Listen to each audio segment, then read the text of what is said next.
Salim Studio subscribe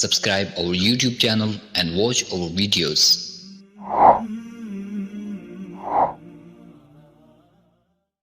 أعوذ بالله من الشيطان الرجيم بسم الله الرحمن الرحيم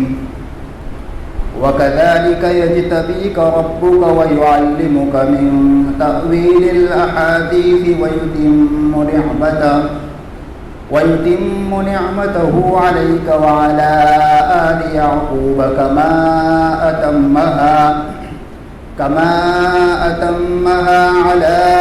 أبويك من قبل إبراهيم وإسحاق إن ربك عليم حكيم صدق الله العظيم۔ شروع اللہ کے نام سے جو بہت مہربان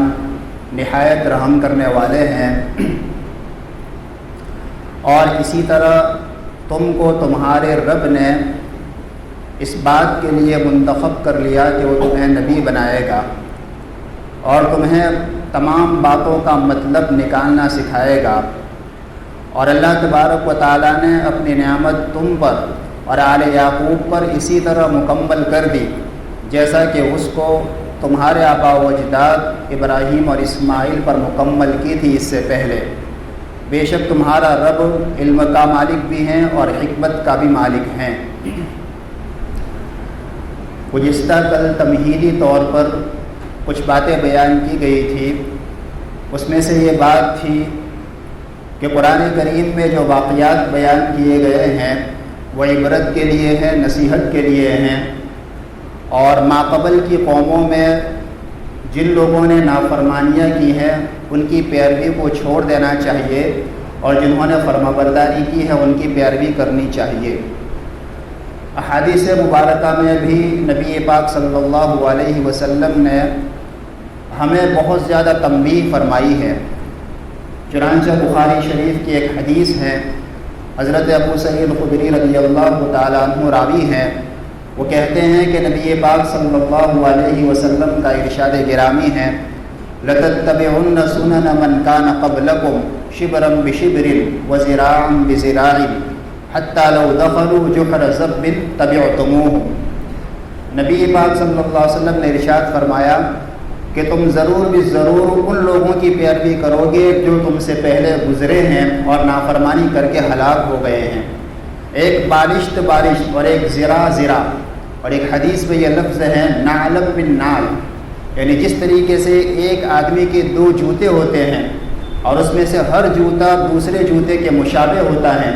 اسی طریقے سے تم لوگ ان لوگوں کی پیروی کرنے میں مشابہت اختیار کرو گے جو تم سے پہلے نافرمانی کر کے ہلاک ہو چکی ہیں۔ آگے فرمایا کہ یہاں تک کہ اگر ان قوموں میں سے کسی بیوقوف نے یہ کام کیا ہوگا کہ گوہ کے سوراخ میں، جس کو اپنی زبان میں گھوئرا کہتے ہیں، اس کے سوراخ میں اس کے بل میں گھسنے کی کوشش کی ہوگی حالانکہ وہ نہیں گھس پاتا، تو اس امت میں ایسے افراد بھی پیدا ہوں گے جو اس چیز میں بھی اس کی پیروی کریں گے، گویا کہ ہلاکتی میں مکمل طور پر اس کی پیروی کریں گے۔ تو نبی پاک صلی اللہ علیہ وسلم نے پیشین گوئی کے طور پر ہمیں متنبہ کیا ہے کہ ایک وقت ایسا آئے گا کہ اس امت کے لوگ اگلی امتوں میں سے جو لوگ نافرمانی کر کے ہلاک ہو چکے ہیں ان کے نقش قدم پر چلیں گے، اور ہمیں اس بات سے بچنے کی تنبیہ فرمائی نبی پاک صلی اللہ علیہ وسلم نے۔ اسی لیے قرآن پاک کو جو سنا جاتا ہے تفسیر کو اسی مقصد سے سنا جانا چاہیے کہ اس میں جن نافرمانیوں کو بیان کیا گیا ہے ہم اس کو چھوڑ دیں اور فرمانبرداریوں کو اور فرمانبرداروں کے طور و طریق کو اختیار کریں۔ حضرت یوسف علیہ السلام کے قصے کو بھی اسی حیثیت سے بیان کیا گیا ہے۔ اس قصے کو قرآن پاک میں احسن القصص کہا گیا، یعنی بہترین قصہ۔ ویسے تو قرآن کریم کے تمام قصے بہترین ہی ہیں، لیکن اس قصے میں جیسے کل بتلایا گیا تھا کہ پوری ترتیب کے ساتھ اور ایک ہی جگہ پر پورا قصہ بیان کیا گیا، اس وجہ سے اس کو بہتر قصہ کہا گیا، ورنہ اس کے علاوہ دیگر انبیاء کرام علیہ السلام کے واقعات کو بھی بیان کیا گیا، لیکن الگ الگ جگہوں پر الگ الگ حصے اس کے بیان کیے گئے۔ چنانچہ اس سورت کی ابتدا ہوتی ہے الف لام را سے، صورتوں کے شروع میں جو الفاظ ہوتے ہیں اس کو حروف مقطعات کہتے ہیں، اور اس کا علم جمہور مفسرین کے نزدیک اللہ اور اس کے رسول کے سوا کسی کو نہیں ہے، اور کسی کے لیے جائز بھی نہیں ہے کہ اس کی تحقیق کرے۔ اس لیے مفسرین اس کا یہی ترجمہ کرتے ہیں کہ اس کی مراد اللہ ہی زیادہ جانتا ہے۔ آگے اللہ فرماتے ہیں تلک آیات الکتاب المبین، یہ ایک ایسی کتاب کی آیتیں ہیں جو حق کو واضح کرنے والی ہے، یعنی اس کتاب میں اللہ تبارک و تعالیٰ نے حلال اور حرام کو الگ کر کے انسانی زندگی گزارنے کے طور و طریقوں کو اور ہر کام کے حدود اور قیود کو بیان کر کے انسانی زندگی گزارنے کا ایک نظام بیان فرمایا ہے۔ انا انزلناہ قرآنا عربیا، ہم نے اس کتاب کو عربی قرآن بنا کر کے نازل کیا ہے تاکہ تم سمجھ سکو۔ یہ عربوں کو کہا گیا کیونکہ قرآن کریم عرب میں نازل ہوا، اور پھر قرآن عرب متقدمین عرب کی زبان میں، اور ان کے لیے قرآن کریم نازل ہوا۔ براہ راست قرآن کریم کے مخاطب وہ تھے، اور اس کے بعد پھر ان کے واسطے سے ساری دنیا نے قرآن کو پڑھا، سیکھا اور سمجھا۔ اور چونکہ پرانے جو عرب تھے وہ بالکل تکلف سے خالی تھے، وہ دو ٹوک سیدھی سادھی بات کہنے، سننے اور سمجھنے ہی کے قائل تھے۔ ان کے وہاں کوئی قواعد، قانون، ترتیب وغیرہ نہیں ہوا کرتی تھی، اسی لیے اللہ تبارک و تعالیٰ نے قرآن کریم بھی اسی ترتیب سے نازل کیا کہ جس وقت جس بات کی ضرورت ہوتی تھی اللہ تعالیٰ اس کو بیان فرما دیتے تھے، اور پورا قصہ، اس کا پس منظر، ساری چیزوں کو بیان کرنے کی ضرورت محسوس نہیں کی۔ نحن نقص علیک احسن القصص، اللہ تعالیٰ فرماتے ہیں نبی پاک صلی اللہ علیہ وسلم سے کہ اے پیغمبر صلی اللہ علیہ وسلم، جو قرآن ہم نے وحی کے ذریعے سے آپ پر نازل کیا ہے، ہم اس قرآن کے ذریعے سے ایک بہترین قصہ آپ کو سناتے ہیں، اور اس قصے سے آپ پہلے بے خبر تھے، یعنی آپ پڑھے ہوئے بھی نہیں تھے اور پہلے سے آپ کو معلوم بھی نہیں تھا، لیکن چونکہ آپ کو عرب کے یہودیوں کی طرف سے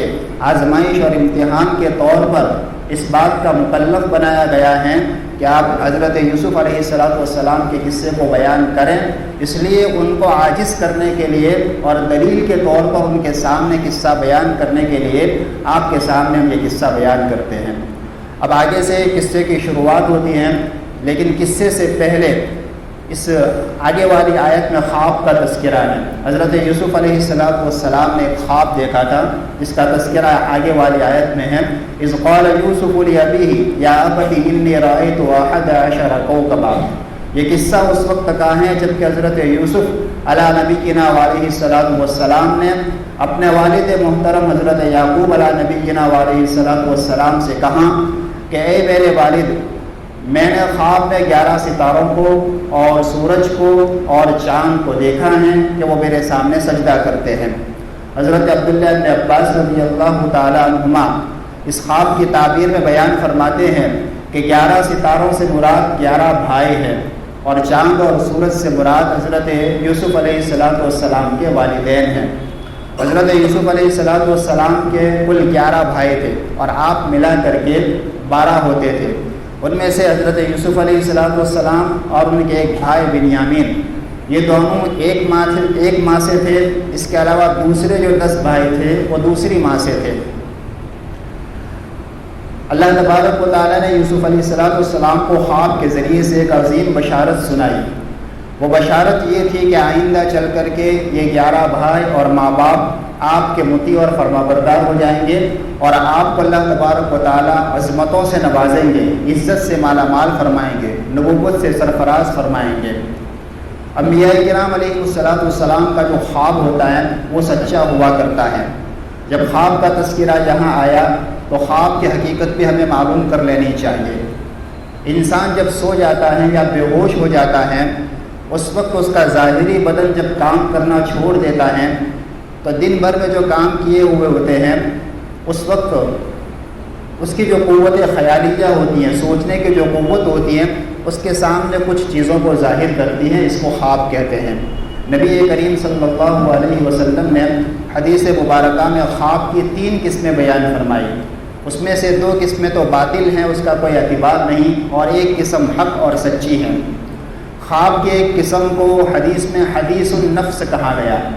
حدیث النفس کا مطلب یہ ہے کہ آدمی دن بھر میں جو کام کرتا ہے، بولتا ہے، سوچتا ہے، دیکھتا ہے، جب وہ سوتا ہے تو وہی منظر اس کے سامنے آتے ہیں، اس کی کوئی حقیقت نہیں۔ دوسری قسم تصویر الشیطان، شیطان کی طرف سے اس کو بہکایا جاتا ہے۔ کبھی کبھار برے اور ڈراؤنے خواب دکھا کر کے شیطان اس کو ڈر میں مبتلا کرتا ہے، مایوس کرنا چاہتا ہے، اور کبھی خوشخبری والے خواب دکھا کر کے اس کو تکبر میں، گھمنڈ میں مبتلا کرتا ہے، اس کی بھی کوئی حقیقت نہیں۔ اور تیسری خواب کی ایک قسم ہے جس کو سچا خواب کہا گیا، جو اللہ تبارک و تعالیٰ کی طرف سے عامتاً اپنے نیک اور مومن بندوں کو بشارت کے طور پر یا آئندہ آنے والے حالات کی تنبیہ کے طور پر بتائے جاتے ہیں۔ اس خواب کو حدیث میں نبوت کا ایک حصہ کہا گیا ہے۔ یہ سچا خواب نبوت کا 46واں حصہ ہے،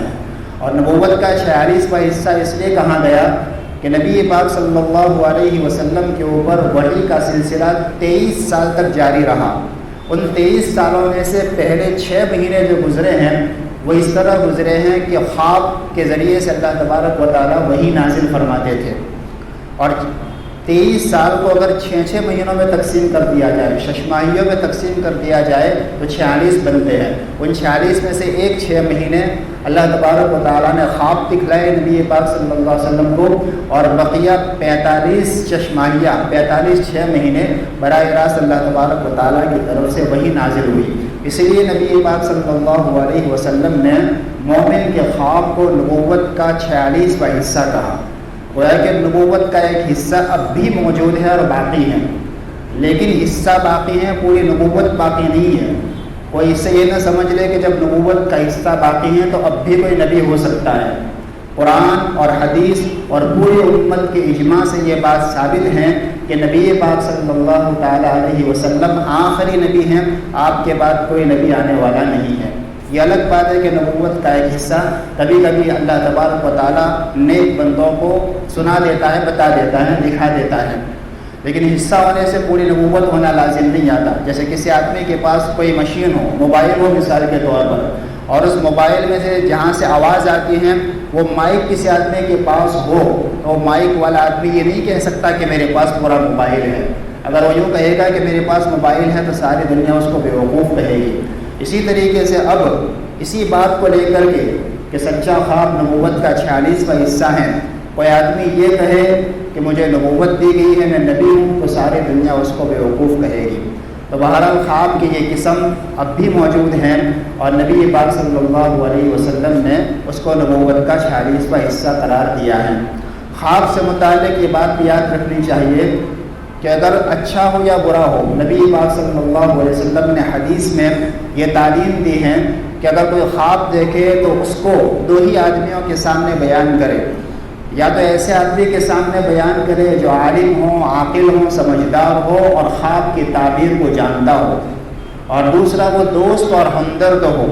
اس لیے کہ خواب کا معاملہ ایسا ہے کہ آدمی جب خواب بیان کرتا ہے اور سامنے والے کی طرف سے جیسی اس کی تعبیر بیان کی جاتی ہے ویسا ہی اللہ تبارک و تعالیٰ کی طرف سے فیصلہ کیا جاتا ہے۔ لہذا جاننے والے کے سامنے بیان کیا جائے تاکہ وہ صحیح تعبیر دے، اور اپنے مخلص دوست اور ہمدرد کے سامنے بیان کیا جائے تاکہ وہ اس کی صحیح تعبیر دے۔ حضرت یوسف علیہ السلام نے بھی چونکہ خواب دیکھا، اور خواب میں اس بات کی طرف اشارہ کیا گیا کہ ایک زمانہ ایسا آنے والا ہے کہ یوسف علیہ السلام کے بھائی اور ماں باپ سب ان کے مطیع اور فرما بردار ہو جائیں گے، اور آگے والی آیتوں میں اللہ تبارک و تعالیٰ نے حضرت یوسف علیہ السلام کی نبوت کی بشارت کو بھی بیان فرمایا ہے۔ تو چونکہ نبی کا خواب سچا ہوتا ہے تو گویا کہ اسی آیت کے ذریعے سے حضرت یوسف علیہ السلام کو آگے چل کر کے نبی بننے کی بشارت دی گئی۔ چنانچہ ایسا ہی ہوا، آگے چل کر کے حضرت یوسف علیہ السلام مصر پہنچے اور وہاں کے حاکم اور بادشاہ بنے، اور سارے بھائی اور والدین سب ان کے مطیع اور فرما بردار بنے، جو تفصیلی قصہ ہیں جو انشاءاللہ آہستہ آہستہ آئے گا۔ اللہ تبارک و تعالیٰ عمل کی توفیق عطا فرمائے۔ سبحان اللہ و بحمدہ، سبحان اللہ۔ جمعہ کا دن ہے، درود شریف کا اہتمام فرمائیں۔